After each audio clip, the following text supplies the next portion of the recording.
Good evening and welcome everybody to our Northern California chapter Camino Story Hour.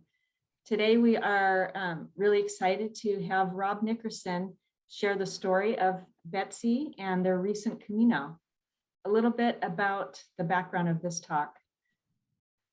Betsy walked over 1,000 kilometers on 8 different sections of various routes on the Camino de Santiago before Alzheimer's took its toll on her and she lost her ability to walk. But this was not going to prevent her from returning to the Camino.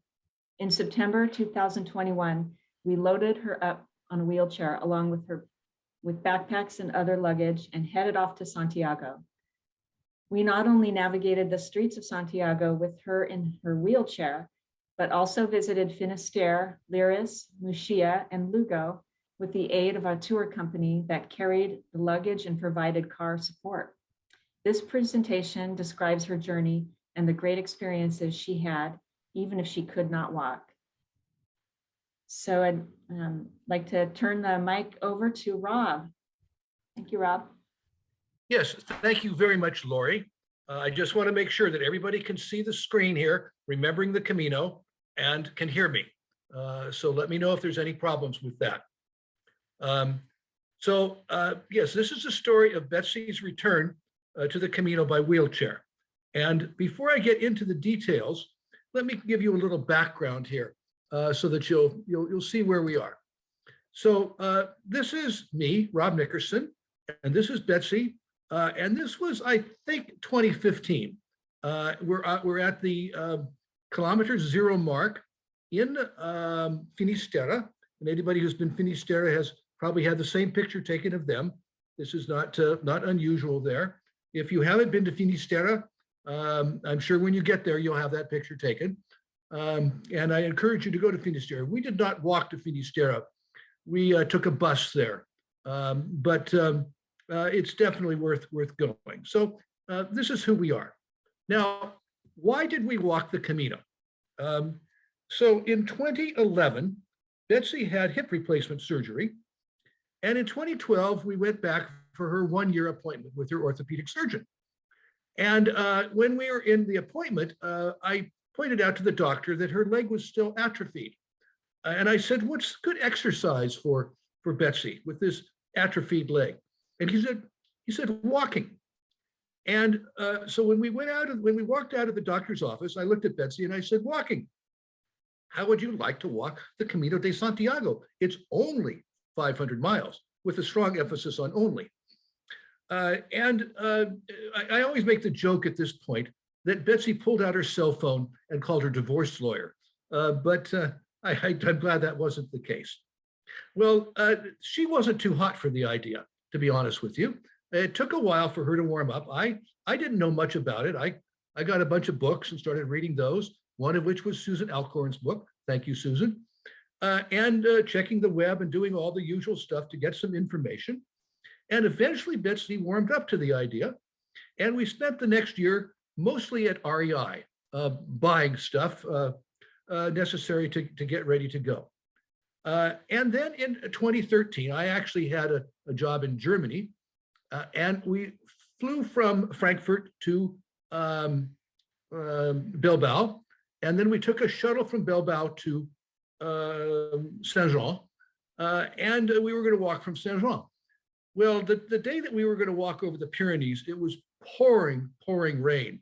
And in fact, people were coming off the mountain. Some woman broke her leg that day. And so we decided not to walk over the mountain. And instead, we took a shuttle around to Roncesvalles, which is where we actually began our first Camino.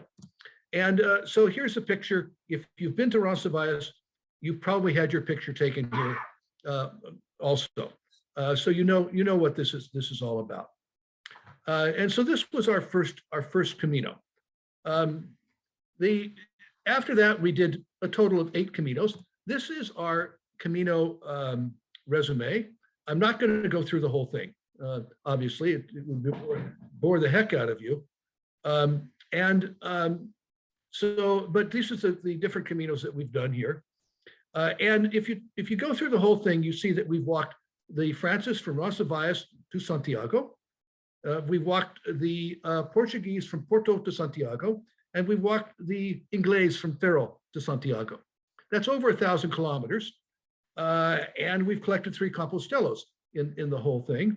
And throughout all of this time, Betsy carried her own backpack, and she walked without complaint. I particularly like this photo that I have of her because what she has stuck out of the back of her backpack is a loaf of bread. And I referred to that part of her backpack as the pantry, which is where we kept the bread. I carried the cheese and fruit, but she carried the bread. We had planned to walk in 2020. That was our goal, but then we all know what happened. COVID came along. So this is our resume here. But then also something happened in 2015. She was diagnosed with Alzheimer's. And if you look at the calendar, look at the dates here, she actually walked 6 Caminos, 6 different segments after this diagnosis.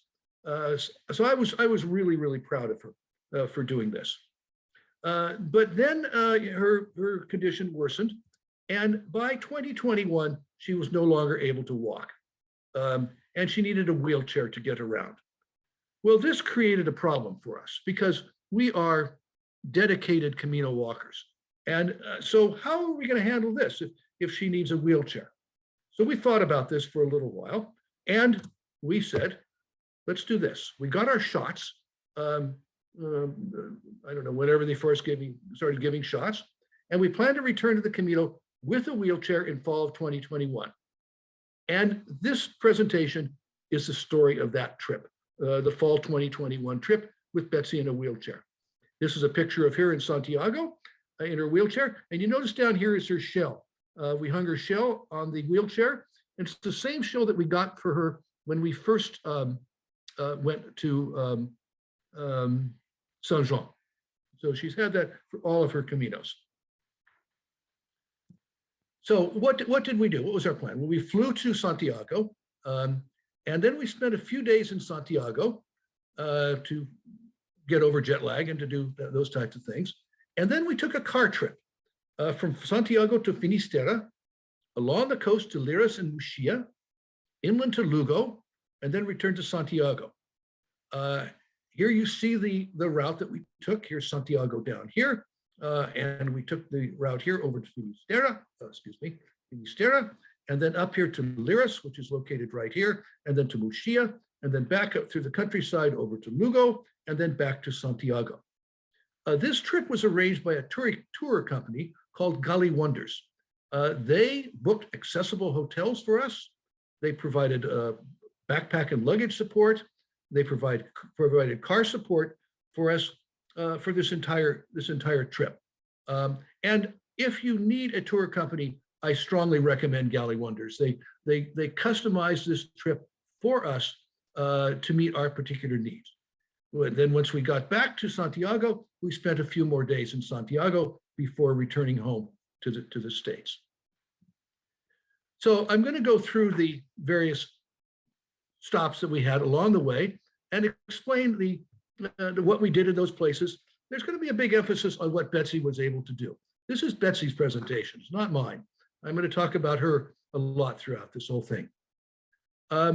Santiago was very easy to navigate by wheelchair. The tourist office was great. They provided us with this color-coded map of accessible streets.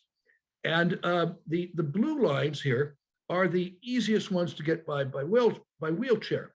And if you know Santiago, you know that this is Franco, this is Viller, this is Nova here. And these streets were really easy to get by. They're the main streets going through Santiago. We also could do the park out here. That was very nice and easy to handle. And we can get to the Plaza do Obradoiro fairly easily. We could not go through the tunnel. The tunnel's over here, because that's all steps. But we were able to get to the main parts of Santiago by wheelchair, including into the cathedral. Now, the green lines up here were a little more challenging, but you notice up here is the market. And we ended up pushing her up some of these streets here. It gave us a good workout. I didn't have to go to the gym after pushing her around. In fact, I lost a couple of pounds in but at this trip. The hotel that we were staying at was right about here, where number 44 is in this. So it was a great location near the Plaza do Quintana and near the streets going through the old town. It was a tremendous location for that. We did figure out a way of getting around, it's not on this map, and down to where the Pilgrim's office is, which is down on this street here. So we were able to do that, but it took a little bit of extra effort to do that. But the tourist office was great in providing this. The tourist office also provided information about accessible attractions at hotels and restaurants for us. For example, one of the things that they told us was how to get into the cathedral through an accessible entrance. And that was through the gift shop off the Praça do Quintana, which is this green door right here. And so we were able to get in there without any steps. We were able to deal with that very, very easily. And you can see this line of people here. These were people waiting to get into the cathedral. We felt a little guilty about bypassing the line, because all these other people were waiting in line and we shot right in there, but not that guilty.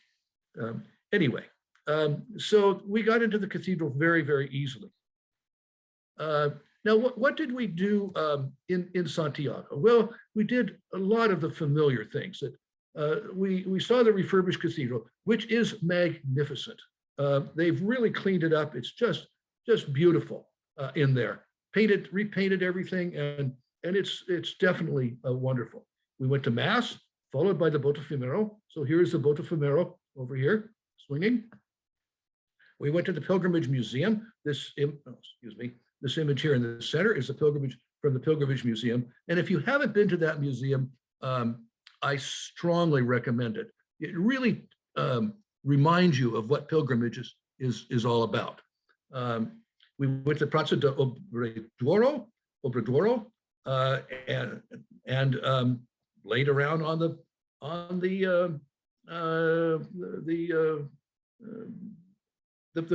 bricks there, along with the other pilgrims. Very common thing to do. We had lots of pilgrim watching and talking. These were some folks who we met, had a great talk with them, and we had some dinner with friends. So Dinah, who is on this presentation I saw, we had dinner with her. Allison, I don't know whether Allison ever clicked in, but we had dinner with her. These were a couple people from the Camino Forum meetup that is every Tuesday, who happened to be in Santiago when we were there. So it was very, very, very, very enjoyable. One thing that we did was we went to the Tuna de Recho music underneath the arcade in every night at 10 o'clock. And if you've been there, if you haven't heard this, you definitely should.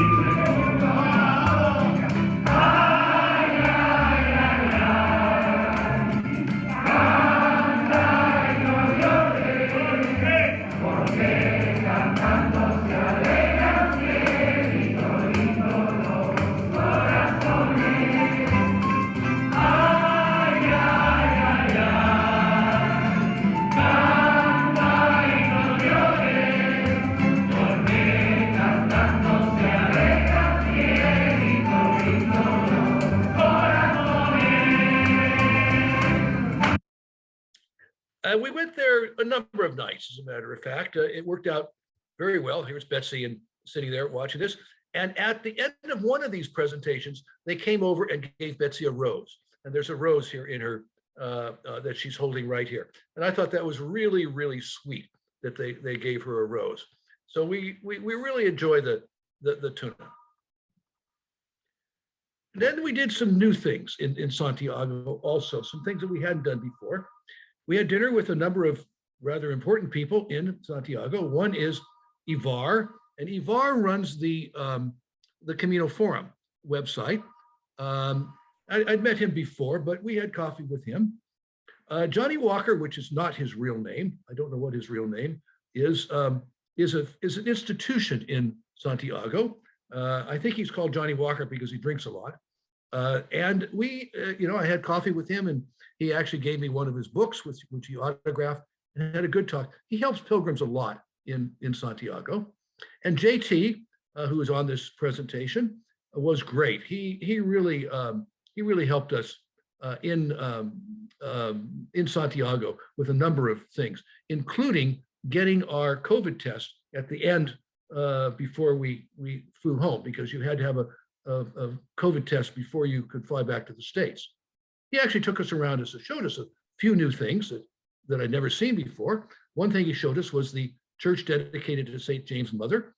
I didn't know there was such a church. This is right here. And inside the church, there's a very interesting thing. I don't know what you call it, but there's this image here. And if you look at this closely, you'll see that this guy has glasses on.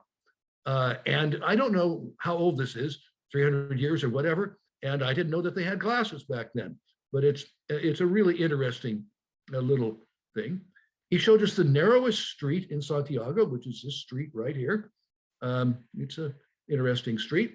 We went to Parque de Alameda and walked around there with the wheelchair. And there are these mannequins out in front. And he told us a story of them. And I have to admit, I don't remember the details of that story. But if you go to the park, you'll see them. And he showed us some new restaurants, including a great fish restaurant with, and you can see the wonderful meal that we had at that restaurant. So these are some of the new things that we did in Santiago on this trip. And another new thing that we did was we stayed in the Parador. We had a problem with one of our hotel reservations. When we went and took a look at it, we were not able to get Betsy's wheelchair into the elevator there at this other hotel that we had booked. And so we had a problem. We couldn't get her into her hotel room. So we looked for another place to stay, and it was packed in Santiago. It was very difficult to find a place to stay. And of course, we needed an accessible room. So that limited what we could do. So we did find a room in the Parador for 2 nights. And we had a wonderful room. This is just the sitting area of that room. The room was, pardon me, I always say that the room was large enough to sleep most of the pilgrims in Santiago. It was a huge, huge room. Here's the shower in that room. And then there was also a bathtub and all of the other stuff, 2 sinks and whatever. We could have had a whole group of pilgrims in there shaving and showering at the same time. It was so big. This is the courtyard in the Parador, and this is the view from the breakfast room of the plaza outside of the Parador. Now, it is pricey, but I encourage you sometime to stay there just to experience it. It's a work of art. It's a beautiful, beautiful building, and it's well worth the extra funds to just do it once. We had to stay there 2 nights, and we enjoyed it. And then we went back to the hotel that we were able to get into. So that's another new thing that we did on this trip.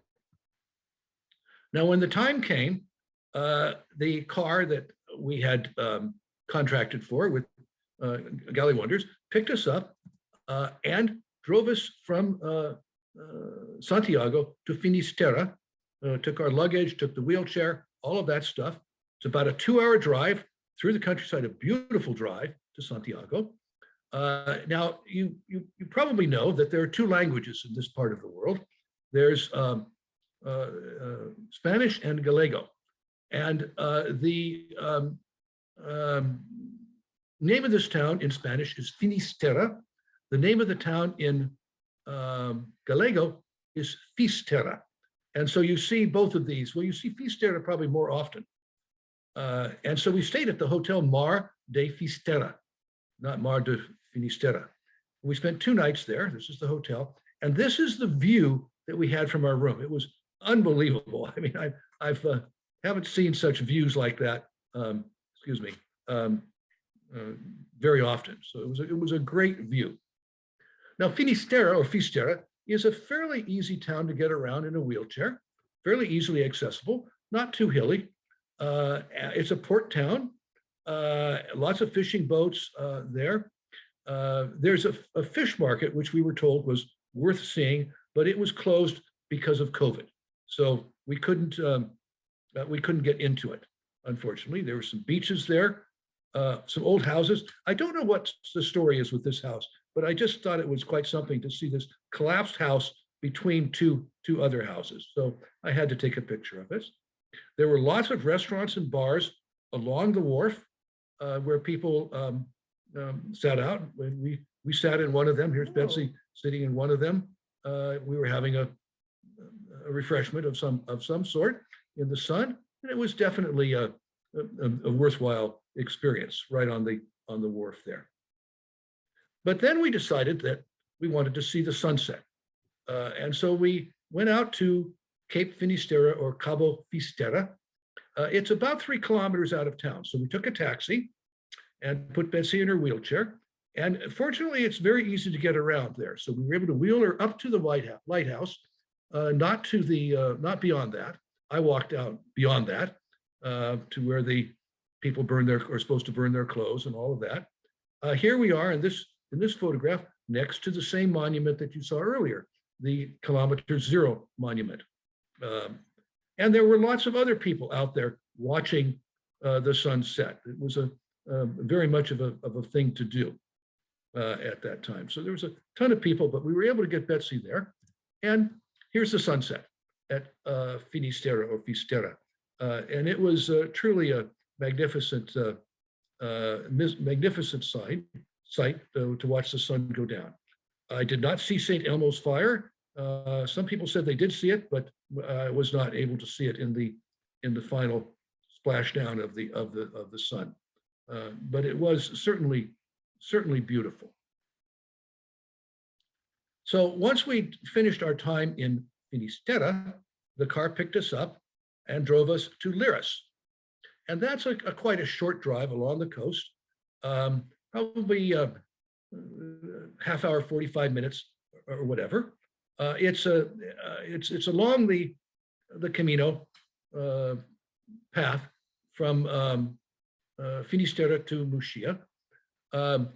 I call it a village here in quotes because there isn't much there. There's an albergue, there's a bar and a restaurant, there's several casa rurals, and there's a church, but there's not much else there.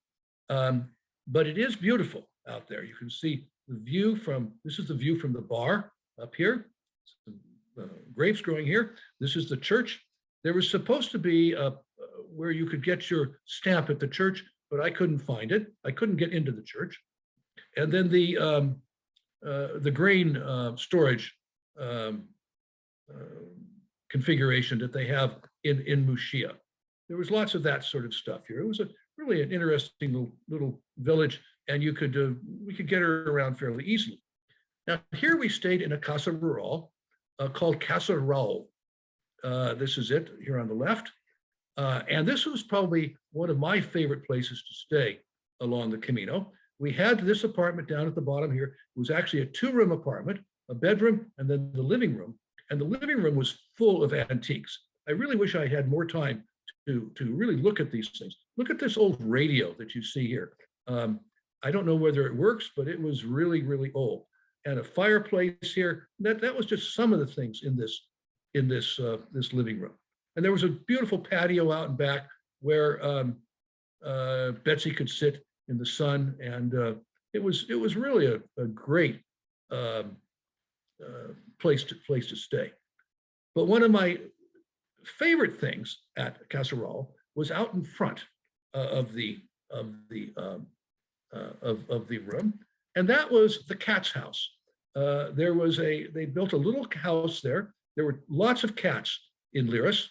I never saw any cats in this house, but this is what they built for the cats. It even has a little fake TV antenna on the back, and it says Buen Camino, which I think is Buen Camino in Gallego. But I thought it was really cute. I thought it was a charming little thing, and so I enjoyed that. Now we decided to go to the beach. So Lires is not actually on the beach. It's about a kilometer from the beach. There's a river that goes out under this bridge and to the beach. The town is up here in the back. We walk down through the town and across this little bridge, and then about a 1 kilometer path down the side next to the river here, and down to the beach. This picture on the right is where the river comes out into the ocean. This is the Atlantic Ocean. Huge beaches out there, tremendous beaches. And it was fairly calm that day. There wasn't much going on in terms of waves, but it was very, very pretty. This is another picture that I took. I've actually put this on my computer as the background scene for my computer. And then there was a little cafe there, bar where you could sit and have a refreshment and watch the waves go. So it was really nice. Now this is along what is called the Costa da Morte, or the Coast of Death. Apparently, a large number of ships have crashed along this coast, and because of the bad weather. There wasn't any bad weather when we were there. It was really quite lovely. But it's this area is called the Coast of Death, or the Costa da Morte. Now, once we had finished with our one night in Lires, I could have spent another night. It really just was a wonderful, wonderful place, and a wonderful place where we stayed. Then the car picked us up and drove us to Muxia. And this was a short drive from Lires, maybe half hour, 45 minutes at most. We stayed at the Hotel de Encanto a de Lolo. I don't know what that means. It's this hotel up here in the back, and right next to it is the albergue. It wasn't the best of hotels. I shouldn't say that. It was a nice hotel, but the room they gave us was a little bit small. It was supposed to be an accessible room, but it was borderline accessible, but it worked for us. There was a terrace out in front where one could have a refreshment. There's a very long waterfront in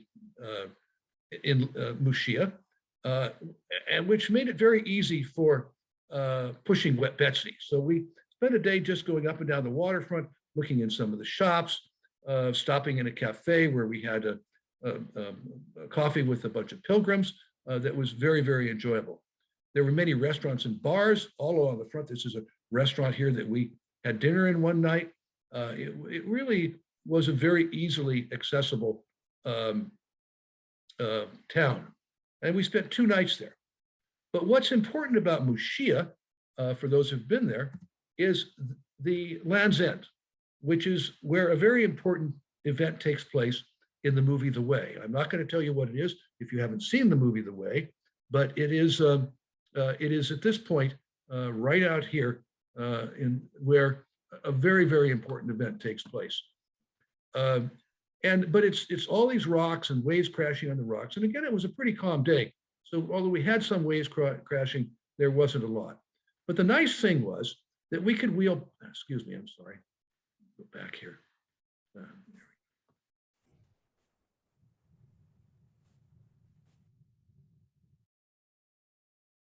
There, one more. There we go.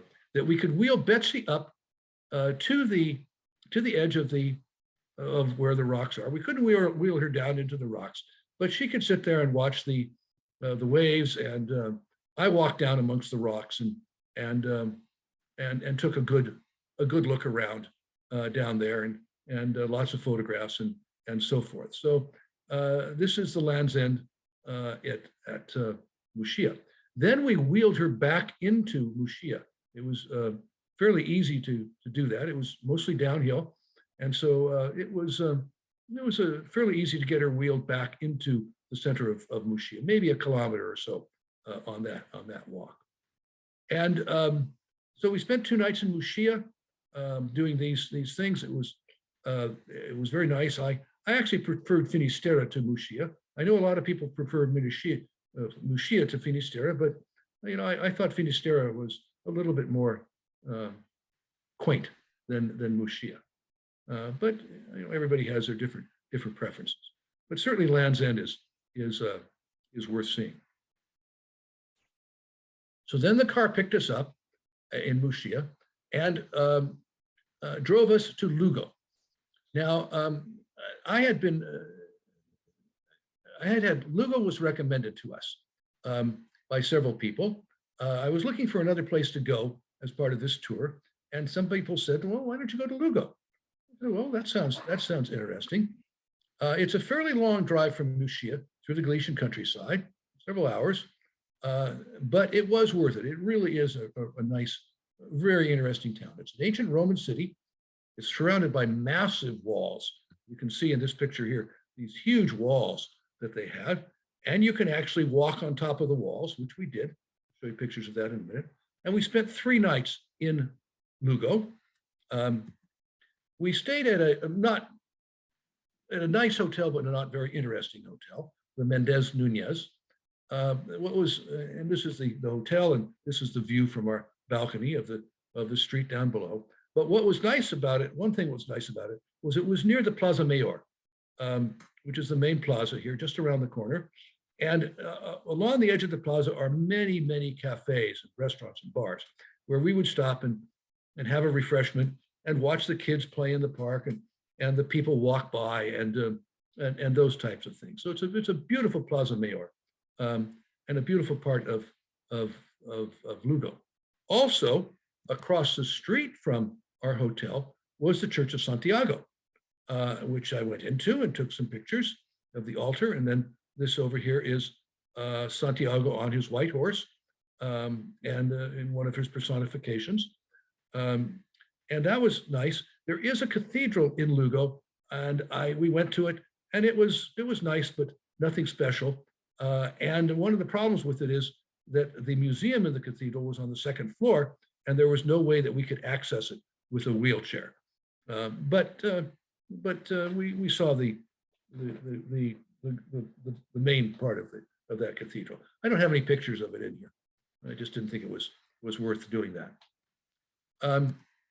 Now, one thing we walked on the wall. I forgot to go to this. We wheeled on the wall. There was a ramp to get Betsy up to the wall, and we pushed her around. Well, it's about a 2-kilometer distance around, and you could look in one direction and see the old town, and you could look in the other direction and see the new town of Lugo. And so it was, we got to see the whole town. Here's the cathedral in the background here. You can see that. I thought this was very interesting with the arcs and this is the new town that you can see here. And right here, this walkway is the Camino Primitivo. This is the way it goes out. And there's actually a way marker right here. So the Camino Primitivo goes through Lugo, and this is the way that people walk out. So it was a fairly interesting part of the whole trip to see this. Now, also in Lugo are many Roman ruins, and lots of them are covered with glass that you can walk on. This one on the left here is part of the aqueduct. This one here is a Roman bath. This one here is actually inside of a shoe store. It's some mosaics, and they put all their shoes that they're trying to sell on top of them here. And this is actually, you could go down underground and see the excavation that had been done down there. So it was very, very interesting. If you're interested in Roman history, it's very interesting. It's well preserved and well done. Plus, it has these tremendous walls around it. Now, the Camino Primitivo goes through Lugo from wall to wall. And so this is a picture of the Primitivo in Lugo. And there's a way marker at the beginning. And then you walk through this entrance here into town. This is the entrance to the Primitivo in Lugo. There were way markers in the roadway where you walked like this. There was narrow streets that you walk down. Here's another way marker. This is near the Plaza Mayor. You walk actually right through the Plaza Mayor on the route. Here's another picture of the Plaza Mayor. Another narrow street, another way marker here. And then you come out at this part of the wall here, out through this wall, section of the wall, out into the new city. And so it's a really pleasant walk. I figured I pushed Betsy through this and I walked and I figure it was probably about 500 meters. So I can say quite proudly that I have walked 500 meters on the Camino Primitivo, and Betsy has wheeled 500 meters on the Camino Primitivo. I haven't done anything else, but I have been able to do that. So it was really quite interesting on the Primitivo here. Excuse me, I'm sorry. Gotta go the other way. I'm going the wrong way in my slides here. So when we finished with Lugo, a car picked us up and drove us back to Santiago, a fairly long drive, several hours back to Santiago, through the Galician countryside. All of these drives that we had were through the Galician countryside, which is very pretty. There's no freeways that we took, nothing like that. We just had these country drives, country lanes, and so forth. And it was really lovely. And of course, we finished our tour in front of the cathedral, which is what most people do when they come into Santiago. We stayed then a few more days in Santiago. I don't have any more pictures of that. And did the same types of things that we did before we started this trip. We wandered around, we looked at things, we did actually a little shopping. We had coffee and dinner with friends. We did a large number of those types of things, some of which we'd done before, some of which we were new. But it was nice to spend some more time in Santiago. A lot of people, a lot of pilgrims rush into Santiago after walking and then rush out of Santiago. And if you haven't been to Santiago, I encourage you to spend some time there. It is a great city. There's many very interesting things to see there. And I encourage you to stay a few days in Santiago. I love Santiago. It's really a wonderful town. So this completed our tour of the Galician countryside. And I want to finish with this, with just some comments that I have about pilgrimage and about Betsy's pilgrimage in general here. So pilgrimage has been called travel for transformation. You often hear that with regards to pilgrimage. And Betsy was clearly transformed by this travel. She was more responsive, more alert, more talkative. I attribute this to the many different things that she saw every day. In a typical day, we would get her up in the morning, give her breakfast, then we would go out in the afternoon or noon or so, wander around, look at things, varied from day to day, what we actually did, wander around. We'd come back and she got tired, so we would give her a nap in the late afternoon and then get her up and we'd go out to dinner. And normally at home here, she's in bed by 9 o'clock. In Santiago, we wouldn't start dinner till 9 o'clock. And she was often up till 10 or 11, or in some cases midnight. And she did just fine with that.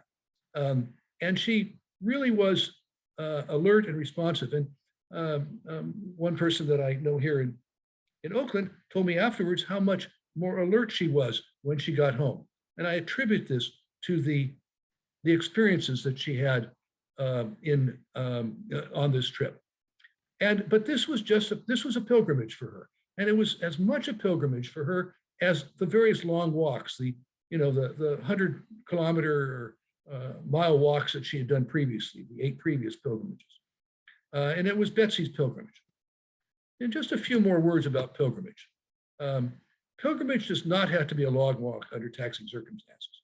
You don't have to walk 40 kilometers and then spend the night in a bed-bug infested albergue, soaking your feet and fixing your blisters. You don't have to do that to be on pilgrimage. It could be any way, foot, bicycle, wheelchair, whatever. And for Betsy, it was by car and wheelchair. It really depends upon what your intent is, in my view. And Betsy's intent was to experience the Camino. And she certainly did do that on this trip. And so this was Betsy's pilgrimage for this year. In previous years, she had different pilgrimages. And in future years, she will have still more pilgrimages. We do hope that other people with physical limitations will be inspired by her story and will, as a result of that, travel the Camino. There's no reason why, if someone has a physical limitation, that they can't do something like what we did or some part of the Camino and experience it and have their own pilgrimages. We're planning to do it again in June.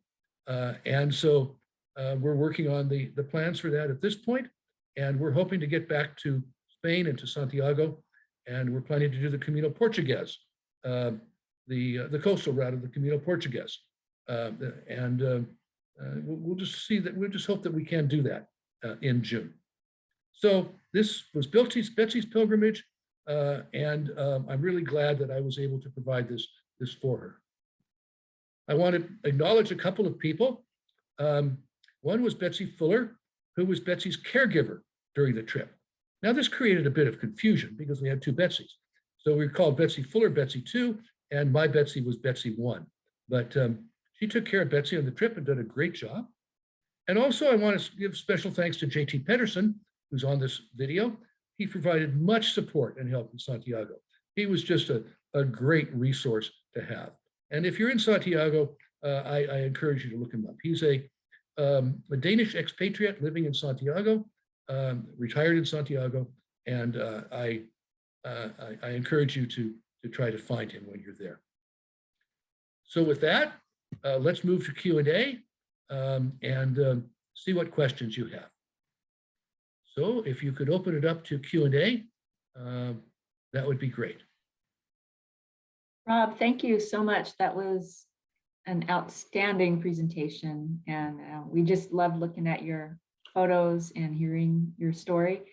And so if anybody has questions, I see there are a few in the chat. So Rob, do you want to look at those? Yeah, let me take a look at the chat. Physical, mental, the first, let me go back to the beginning here. I got to scroll up here. And Rob, do you mind not sharing your screen now so we can get a full gallery view? Sure. Thanks. Let me stop sharing and get the full gallery. Well, I'll have this up here. I want the chat. Can you get the gallery view now? Yeah, we see it. We can see everybody. I have chat over on the side here. And JT put in here reopen.europa.eu. This is the site. I've used this site before. That gives you information about COVID in Europe, if you're going there. Chapter newsletter. Oh, here's a link to Galley Wonders. They really were very responsive to what our needs were. And if I said, well, I don't think we should go there, well, they'd say, well, how about here? And so it was really,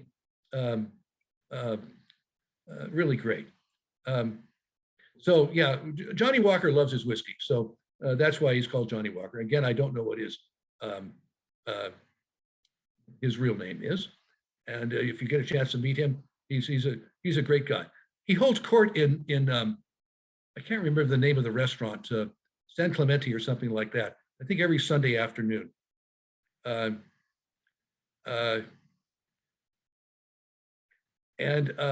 Oh yeah, here's somebody Dinah stayed at the Parador and got a tiny little room. There are small rooms in the Parador.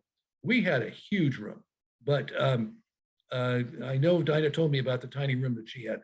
So you got to be asked for a big room. Here's a story about the statues. The two Marias, two courageous ladies who, because of their liberal views, suffered considerably during Franco's dictatorship. Parading through the park in the evenings in colorful clothes was their way to stick it to Franco and his followers. Thank you, Emilio. I'm glad that you said that. Let's see. Can you share the most memorable moments? Oh boy, I don't know. There were so many memorable moments on the Camino that I can't pick out any particular ones. I mean, the whole thing was memorable. Would you recommend this trip for someone with physical mental limitations and their partner when neither of them has walked the Camino? I think you can. I think you need to have someone with you who has walked the Camino and can serve as a guide. That's why we had Betsy Fuller, who was with us. She is actually a nurse and an occupational therapist. She speaks Spanish pretty well, and she has walked a number of routes on the Camino. I would not go there. I would be a little reluctant to go there if I didn't have somebody to guide you around with that. But you're certainly welcome to do that. How are the flights to Spain? Any particular challenges? Well, actually, it's interesting. We flew from San Francisco to Frankfurt, which is an 11-hour flight.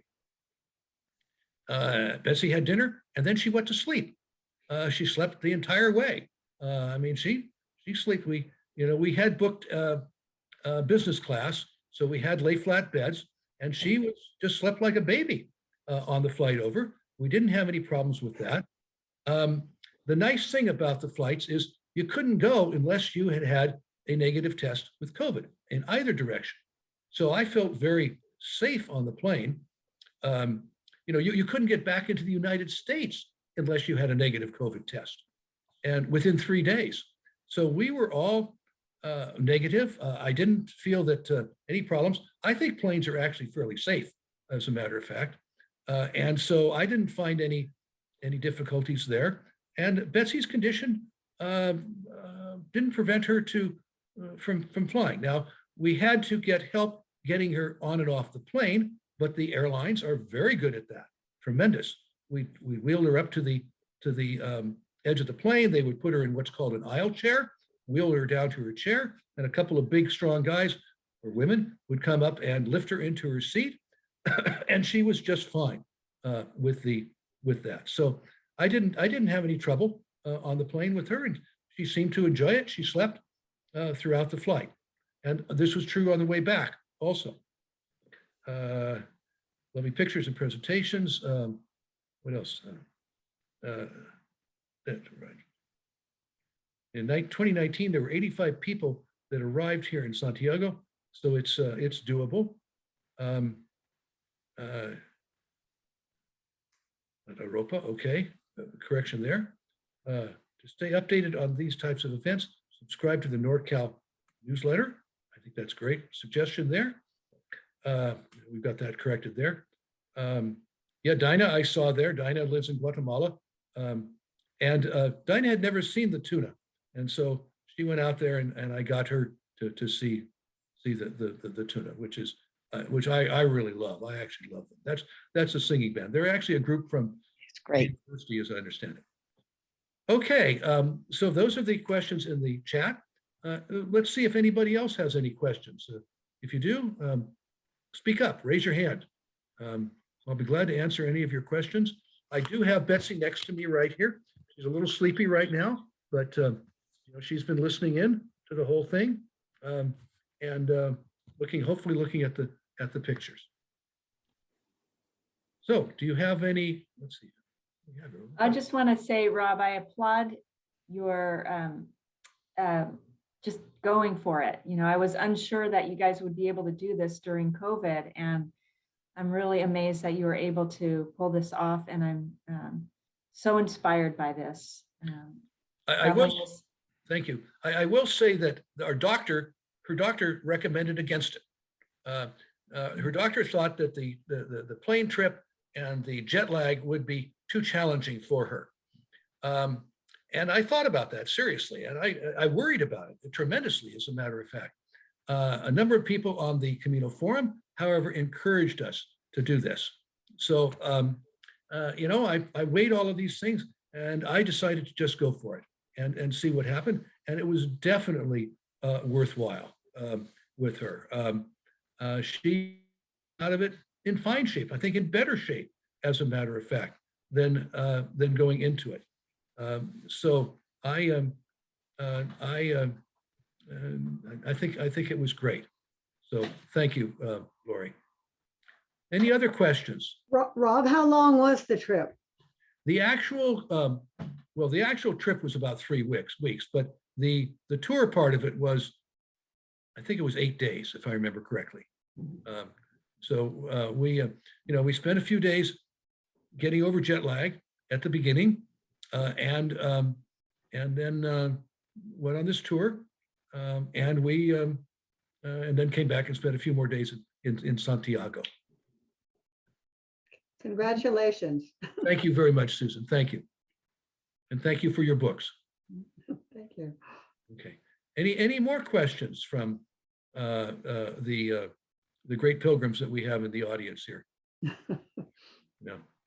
I recognize many of you, and some of you are distant friends, and some of you are new friends. So I hope to see you on the Camino sometime. And if you have any questions, more questions that you think of later on, feel free to send them to me as in an email.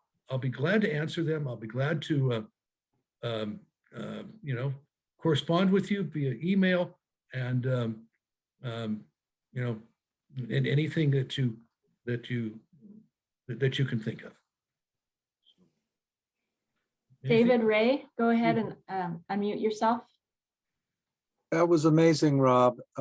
Did you have a pretty good idea before you went where at each stop you could wheel Betsy, and how so? Well, that's a good question. Let me just say that Dave Ray is a very old friend of mine. I've known him for a very, very long time. The answer is no, we didn't know what it was going to be like. I had gotten the map from Santiago that showed the streets from the tourist office in Santiago, that showed the streets in Santiago. So I knew that, but I didn't know about the other towns. I speculated that they wouldn't be too difficult from looking at pictures, but no, I didn't know that. But fortunately, everything worked out pretty well. I mean, there were some places we couldn't go. There's no question about it. And we did not go actually on the Camino, except for the Primitivo through Lugo and a few other places but we didn't go out in the countryside and push on the Camino. If you've seen the movie, the documentary "I'll Push You," where they actually push the guy through on the Camino track, that was not what this was about in any way whatsoever. This was about a much more, I'm going to say, civilized approach to this. But anyway, more questions. I enjoy these. I enjoy these questions. Anybody else want to raise their hand here about this? Okay. Well, thank you all for clicking into this. I really appreciate it. And thank you for joining in. And again, if you have anything that you want to contact me with, by email, please do that. And I encourage you to do the Camino. It is a transformative experience. It's every time I go, I'm different when I get back. So I think that that's an important part of the experience. Any more questions? Well done. Rob, it was a big pleasure that I could help you so much when you got here. And I just want to say that when I saw Betsy the first time and when you left, there was a huge difference. She really changed during your Camino here. Thank you, JT. JT is the Danish expatriate that lives in Santiago and really helps pilgrims. So when you go to Santiago, if I can give you JT's contact and look him up. He's a great guy. He knows Santiago very well, and he's worth it's worth buying him a drink or a dinner. Definitely that. He's a tremendous guy. So I thank you very much for those comments, JT. I appreciate that. You're welcome.